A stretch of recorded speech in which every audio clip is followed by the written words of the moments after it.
Here's the deal. We got Buffalo, Houston, and I talked about the 1 p.m. slate, how electric it was. I know y'all felt this in the chat. Like that 1 p.m. slate is like, it was peak football. When Coleman caught that ball on the sideline to get that game to within a score and went the distance on 4th and 5, they're like, hey, it's 4th and 5. Josh is like, I want to go. You're like, yeah, this is getting good. He goes the distance. He's toe tapping on the sideline. Like, it was going nuts at that point in the 1 p.m. slate, and you knew you had a classic game here. Now, there's two people to me that really overshadowed this game in a negative way. The first person is whoever's responsible for concussion protocol in this game.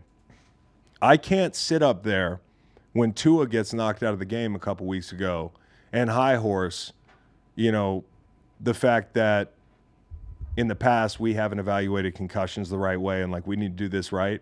And then because I like Josh Allen and because I have the Bills in a teaser, pray for him to come back in the game. He should not have been back in the game. He was out, bro. Let me ask you a serious question. Yeah. Do you think those doctors, are there any restrictions on those doctors betting at all? Not saying that has anything to do with it. There probably are. But honestly, do you think that has anything? Because just like you're saying, why? Have you heard of a bookie? Why? Shohei Ohtani's heard of a bookie. Is he back in the game? Like when we can see on TV and they strictly show the replay of the head hitting the turf. It's not even that. It's his wrist going limp. And I said this week, I jinxed him. I said I've never seen him get up slow, and he finally got up slow, and I kind of feel bad. But like when I see Josh, as bad as I wanted him to finish that game, for him, because this is a game where he didn't play great and he's battling, and it's a big game for this team. And you want to see the game finish with the two guys, right? Yeah. I don't want to see Mitch Trubisky, but if it means Josh being healthy, of course. Yeah. That's what we do. That's why you have a backup quarterback. The fact that he went back in that game to me is kind of shameful. Mm. And the NFL, as a league, as much as you talk about player safety, you don't care. You don't care. And I saw it again last night. I'll say this. Because they find guys for helmet-to-helmet hits, and they say, it's for safety, and they'll take money away. That's whatever. An image thing. Yeah. If it's for – here's how I know if you're serious. When the best player on the field that the entertainment value of the entire game hinges upon is treated like everybody else. And to me, I've always said this, you are not going to get players to pull themselves out of the game. Never. It is your job to take the helmet of the player. That is an attitude we all have. I've played after I was concussed.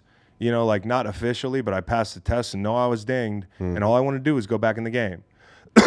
And I played some good games that way. But I can tell you, it probably wasn't the right thing. Same here. And in today's environment, when we talk a big game about caring about the players, and I see that, and then Sunday night, and I don't want to say for sure that Justin Fields was out, but in the moment when Justin Fields hit the turf after Wheat hit him, I'm sitting there watching him come back out, and they're waiting for the independent evaluator to phone down and give you a yes or no. The Steelers don't care. No one cares. No one cares. They know he was out. I know he was out. Now, if he wasn't out and somebody wants to show me a different, angle where they get the camera low and he's just laying there acting like he's out or he's dejected, that's one thing. But what I see when he hit the ground, and they kept the camera on the deep out that he was throwing, so I couldn't really see the immediate thing. But when we went down to slow motion, he's laying there motionless. And so, yeah, the league just needs to make a decision. Are you going to run this like the XFL? If you are, just say it. And let guys sign a waiver and say, I'll go back in the game, but I waive my rights for compensation or something like that, or litigation. But say it out loud. Do I have a pulse? No, because your guy, your guy. What? Brom. Yeah. Jeff Brom. I got two questions for you. Is this or is this not the XFL? And then I don't know what the second question was. Do I have a pulse? Do I have a pulse? Yes. Let's play football. Okay. Market it that way, because what I saw yesterday was y'all don't care about this thing. So I don't know what people in the chat think, but this was bullshit. And just to answer Nate's question. How do we get to white privilege in the chat? Jesus Christ. NFL personnel people are encouraged, like they can't bet on games. The last one, Bernie Kosar was the radio announcer, and he got dinged and suspended because he was betting on games. So Radio doctors, announcer? yeah, because he was tied in with the team. Oh, I see. yeah. I see. Anyways, all right. So here we are. Josh Allen. You can't break down his shortcomings yesterday without breaking down how great Houston was defensively at times. And like I've said this about this group, their speed coming in the game. I said this is going to be a challenge for Josh. I anticipate he'll have to go quarterback run a little bit more because it's going to be messy trying to find people, especially if Shakir is out. Shakir's out. This is a guy that's looking around, and the group, when it's all intact, is just fine. But when you play a team that can man you up, they've got speed. They've got speed up front so they can pull up boots. They've got speed up front so they can disrupt you. They have Al-Shaair who can hurry you when you're trying to roll right, and they have the people to plaster your receivers without Shakir on the field as the down goes on. That's what you saw. And Josh wasn't exactly right. Like, he missed that ball to Hollins a little bit. I would say on the same token, like, he missed the throw. But if it's somebody who's elite, he might come down with that ball. He might track it a little differently. I don't know. It's a tough play. Yeah. The one that he's throwing across his body to Hollins, he's got to have that. The one on the sideline to Coleman in the first half on third down, I think it was, he's got to have that. The one to Kincaid that's hurried by Al-Shaair, disrupting the timing of the route and the throw, he's still got to have that. Josh didn't play his best football either way, though. At some point, he's like 1 for 9. And I just wanted to give the Texans their due because this is a team I put in the Super Bowl. And when you watch this defense play, it's as much about C.J. Stroud as it is about the things they're doing on defense and the speed with which they play. They are so physical. Fatukasi, the 97 defensive tackle who ended up Mario Edwards. No one's changing speed in that defense. No one's changing speed on this. There's one swarming. speed. Petrie, They're swarming. downhill Lassiter coming down and blowing up, screen, that sort of thing. But also from a strategic standpoint, DeMeco saying, we're going to heat Josh up. A lot of people are afraid to blitz Josh because of the free runner thing. If he beats a free runner, you're fucked. They heated him up on the perimeter to disrupt the perimeter quick game that they knew they'd have to go to because guys outside can't get open as the down extends. So they're heating him up intentionally, and all the timing stuff that are gimmies for him were not gimmies yesterday. And so I thought it was a great game plan from Houston. You got to come out of this game saying, like, hey, this group on defense is really good. And that's part of the reason why Josh looked the way he looked. But Shakir being out's a big deal. And I think when you look at 6 targets to Hollins, who, that's my dog. I love Mac Hollins. But I know he'd probably say, I don't expect to get the ball 6 times. And Curtis Samuel, I don't know if it's a trust thing, but Nolan and I were talking about this. Like, there were some quick options that could have gone to him in screen game, and he just passed them up. Just not pulling the trigger. I think trust is big with him, like it is with any quarterback. And I think one guy he trusts a lot is Shakir. We talked to him in Buffalo when we went there and spent time with him. When he asked him about Shakir, his eyes light up. And so what you get at the end of the game is, like, when you're going for it, or it's 3rd and 5 and you have a chance to, like, take the lead late in the game at midfield, you're going to MVS with Stingley on him. Like, that's not a matchup I'm trying to go to when, you only have a quarter left of football and you need all your best plays. All your best matchups, all your best plays. So overall, Houston will be fine. So will Buffalo. I think the one issue for me with Houston is, and I talked about this, Stroud looked incredible. He has looked incredible this year in a lot of moments. I mean, you worried about sophomore slump. I don't see the sophomore slump. This guy is the top 5 quarterback. Okay, period.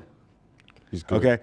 But the problem is, in the second half, this team's got some issues right now. Like in Jacksonville last week, they struggled in the second half. They let them back into the game. And then I thought, like, juxtaposed to them coming out in the first half and dealing with the blitz, like hitting them with quick games, screening into the blitz, like all that stuff. The speed from Collins. You get a rookie safety. His eyes are in the backfield for a second, and he's gone. The second half, they just killed themselves with penalties and self-inflicted wounds. I'm going to list every possession and one play that killed it. First possession, Schultz rolls the ball at somebody when they're, like, on the ground, like drive stalls, 15-yard penalty. I think they had a field goal on that drive.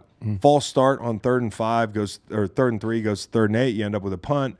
You get the big Agumbawale run. You get a Mason hold on the next one. illegal man downfield on the same possession. You punt, you throw a pick, you sack fumble on the Smoot play.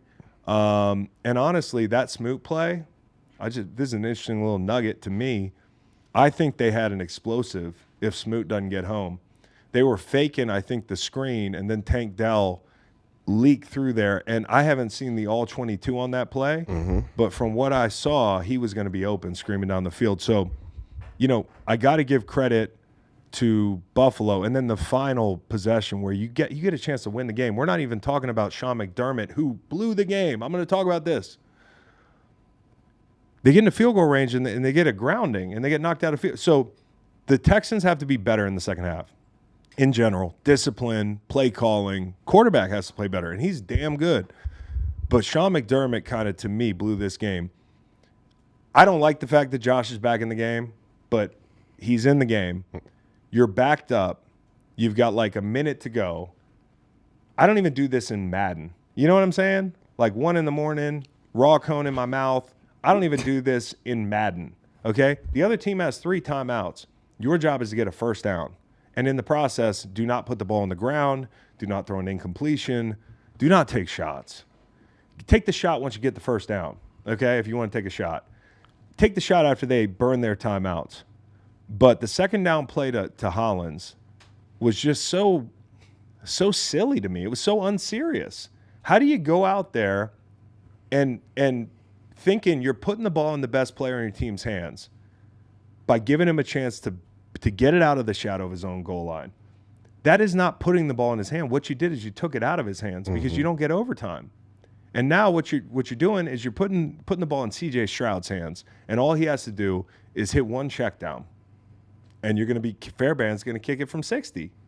So McDermott, and I know I'm not – listen, Sean been great this year in a lot of ways. Joe Brady has been everybody's darling. But in general, I didn't like the fact they abandoned the run game, okay? Like in the second quarter, they were way out of whack. You got the numbers on that? Yeah, and they didn't challenge that catch. Bro, that was huge. So it's like, as a player, like how do you like maybe deal with that? Like just feeling like, is it Josh Allen needs to go in there and be like, hey, like our time management, like I wish we would do this better. Like, are you? I don't think as a player, a lot of times you have a guy for that. You also, to me, it's Joe Brady knowing the situation, and it's Sean McDermott walking over and being like, Joe, come here. What are you calling? Yeah. It's the Dan Quinn in the Super Bowl. We all gave shit to Kyle Shanahan, but it's also Dan Quinn saying, like, this is how I want. I know I don't have the headset on, but this is how I want this possession to go. Yep. Like, that to me is an oversight on from Sean's standpoint and from Joe's standpoint. And then the thing with the red flag, to throw the red flag or not, like what's the issue? Like what's the issue with teams? Like why is that so hard? Like in real time, like just like because you have to trust somebody upstairs. But it's a 2-second delay with the real time. Like us, we're sitting at the home watching the game. And hearing the reporters be like, "Look, it's a catch." Like yeah, we're but watching. You know what's tough? You can't have a TV copy on the sideline. Like, you can't have a TV copy on the side. But in the booth, you have the Jumbotron. That's what the guys upstairs can have a TV copy. But they're part of your they're part of your team. It's a failure possibly upstairs. And also maybe sometimes it's a thing where you're like, this is on the line. I don't want to use a timeout. The whole thing. Like, if you're Mike Tomlin, you don't give a fuck about timeouts. I could tell last night. Okay, but like generally, I would just say this: positives for Buffalo. They get who'd they get back? They got Bernard back. That's a big deal. I thought Dorian Williams played maybe his best game. He was all over the place. I thought, in coverage, maybe not. I'll go back and look at the sideline view. But I thought in the run game, he was all over the place. So was Bernard, where, 4th and 1, a huge play in the game. They hurry up to go in the first half, and they can blow this thing wide open. Bernard jumps over the top and makes the play. It alleviates a lot of stress for that linebacker group. So I thought there were some positives for Buffalo. And the positives for Houston is, like, you played like dog shit the entire second half, and you almost boat raced this team. Houston's scary. And boy, am I glad 2 weeks ago that when Rich Eisen asked me one more time, Rich, are the Bills the best team in the AFC? I'm glad I said, Rich, it is not even Halloween yet. Like, we cannot be doing this. And I said to him, you're going to run into offenses that give you trouble. In the second half, did a better job, but part of that's Houston. We don't know which team is the best in the AFC, but we know who has the best jerseys. New Texans jerseys. You're putting me in a position where the nice people, shout out to Everett, down in Houston, sent you this jersey. They sent you a personalized jersey. He's so hype about this jersey. And I'll tell you. And it's so mid. It's so mid. Like, to keep it real, it's so mid. It's not great, okay? It's not great. Like it could be better. And I'm sure somebody's going to be like, you're being a hater or something like, but bro, sure. we just have different tastes. I liked the Houston Texans uniforms last year better than the ones this year. So, like, I'm not going to make them my anti-Bevel Conway. I'm not doing all that. Here's a preview. Might be mine. Okay. He said it, not me. Oh, and I don't know, like, it's too much to bring that grill back out, but for people with Josh Allen MVP odds, cooked after that game. 9 for 30. Oh, it's so early. What? Don't even think about getting a cash out ever for that bet. It's not happening. It's not happening. It's so guys. early.